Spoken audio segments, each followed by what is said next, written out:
And then, okay, 3 days later, the Emergency Act was lifted.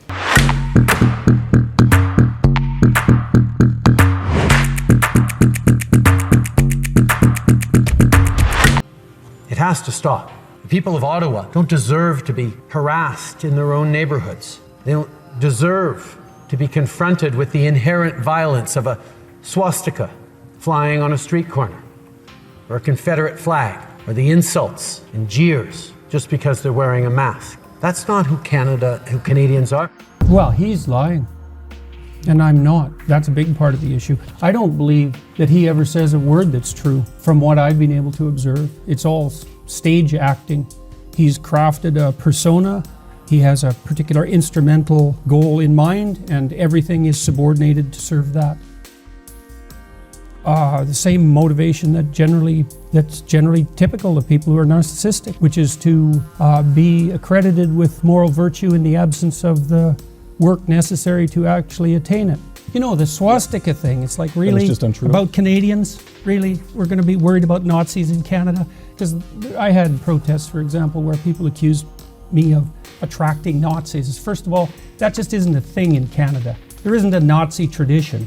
And I don't know anyone in Canada who's ever met anyone who's met someone who was Canadian who was a Nazi. And so that's just a non-starter. And so when that sort of thing gets dragged into the conversation, right off the bat, you know, the Canadians shouldn't be subjected to the inherent violence of a swastika. First of all, it's not even obvious what that swastika was doing there. There's reasonable evidence to suggest that the person who was waving it was either a plant or someone who was making the comment that that was what was characteristic of the government, not of what they believed. Now, no one knows, because the story around that event is messy, and it's not like there were credible journalists who were going in there to investigate thoroughly. But to use that and the Confederate flag issue is exactly the same thing. You know, the story in Canada, our Prime Minister implemented the Emergencies Act, and so the question was why?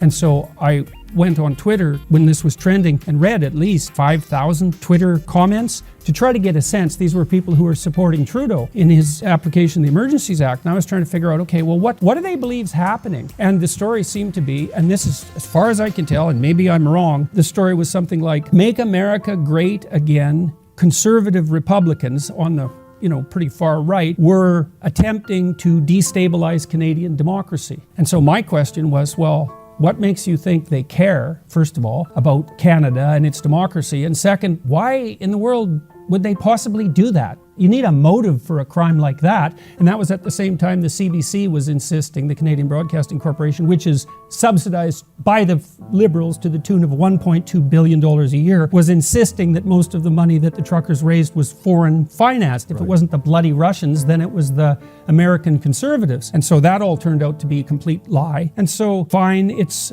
Republican right-wingers trying to destabilize Canadian democracy. Why? No one has an answer for that, because what's in it for them? And then, okay, 3 days later, the Emergency Act was lifted. And I thought, okay, now what are they going to make of that? What could possibly be the rationale for that? And the rationale was, well, that just shows you how effective he was. We had this coup ready to go that was financed by Americans, apparently, and our Prime Minister acted so forthrightly that we only needed to be under the strictures of the Emergency Act for 3 days.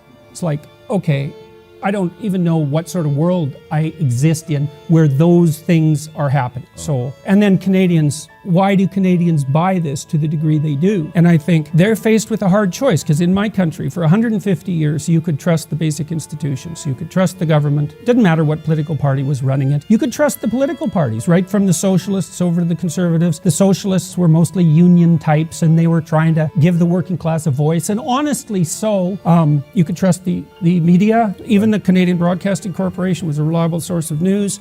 None of that's true now, and so Canadians are asked to make a hard choice, or were in the truckers' convoy situation, and the choice was, well, either all your institutions are almost irretrievably corrupt, or the truckers were financed by like right-wing Republican American. Well, both of those are preposterous. You might as well take the one that's least disruptive to your entire sense of security.